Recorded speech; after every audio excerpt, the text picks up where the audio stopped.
नौकरी करने वालों के लिए खुशखबरी है क्योंकि सरकार ने उनके लिए कुछ ऐसा किया है जिससे उनका आधा जो टेंशन है वो खत्म हो जाएगा। इस वीडियो को एंड तक देखिएगा, आपको समझ में आ जाएगा और अच्छा लगे तो आगे फॉरवर्ड करिएगा। देश भर में नौकरी पेशा लोगों के लिए एक बड़ा बदलाव लागू हो चुका है। नए लेबर कोड के जमीन पर उतरने के साथ ही अब कंपनीज की सैलरी देने के तरीके पूरी तरह से बदलने वाले हैं। अगर आप भी हर महीने सैलरी का मैसेज देखकर खुश होते हैं तो अब आपको अपनी पे स्लिप को थोड़ा और गौर से देखना होगा। नए नियमों की माने तो आपकी जो बेसिक सैलरी यानी डीए जो होता है और रिटेनिंग अलाउंस को मिलाकर जो कुल सीटीसी का अमाउंट होता है वो कम से कम 50% होना अब अनिवार्य कर दिया गया है। इस बदलाव का सीधा असर आपकी हर महीने हाथ में आने वाली रकम यानी कि इन हैंड सैलरी और कटने वाले रिटायरमेंट फंड पर पड़ेगा। अब आप ये जानना चाह रहे होंगे कि आखिर बिगड़ेगा या सुधरेगा आपकी सैलरी का गणित, तो ये भी आपको बता देती हूँ।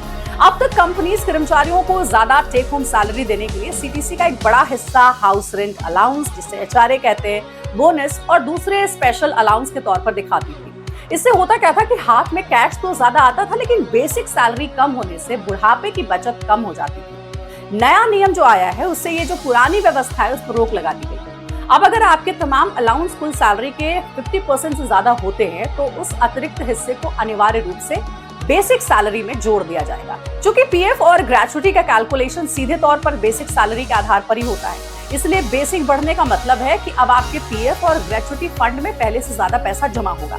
अब सरकार ने क्यों यह कदम उठाया है? तो सरकार का इस पूरे नियम के पीछे का विजन बिल्कुल साफ। सरकार ये कह रही है कि कर्मचारियों की लॉन्ग टर्म सेविंग को हमें बढ़ाना है। भले ही नौकरी के दौरान हाथ में आने वाला पैसा कुछ कम हो जाए, लेकिन रिटायरमेंट के बाद जब व्यक्ति को आर्थिक सहारे की सबसे ज्यादा जरूरत होती है तब पीएफ और ग्रेचुटी का यही मोटा फंड एक मजबूत कवच का काम करेगा आप सबके लिए। तो अगर ये वीडियो आपके काम का लगा तो इसे सेव कर लीजिए और आगे फॉरवर्ड करिए और प्लीज चैनल को सब्सक्राइब जरूर करें।